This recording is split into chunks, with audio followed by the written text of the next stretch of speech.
Колумб дасгалжуулагчийн хувьд Мексикийн шигшээ багийг удирдах болсноор сүүлийн 9 жил солигдсон 12 дахь дасгалжуулагчаар нэрлэгдэх боллоо.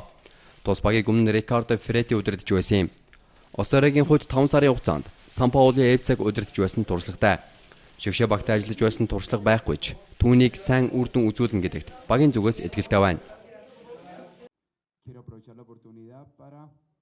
Бидэнд боломж олгосон Мексикийн хөлбөмбөгийн холбоонд баярлалаа.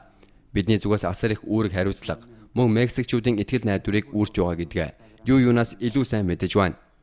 Хөлбөмбөгийг шимтэн сонирхогч бүрийн мэддгээр хөлбөмбөг гэдэг тухайн үндэснээ эв нэглийг харуулж байдаг. Тиймээс дэлхийн аврах шалруулах тэмцээнд оролцоход бидний гайхалтай дэмжлэг хүлээж байгаа гэдэгт итгэлтэй байна. Мексикийн шигшээ багийн тоглолт Сан Паулотой их адилхан. Би маш олон тоглолтын бичлэгийг үзсэн. Үүний дараа шийдвэрээ гаргасан. Гайхалтай хагас хамгаалагчтай. Мөн ердөө 3 хамгаалагчтай тоглодог хөлбөр нь надад таалагддаг.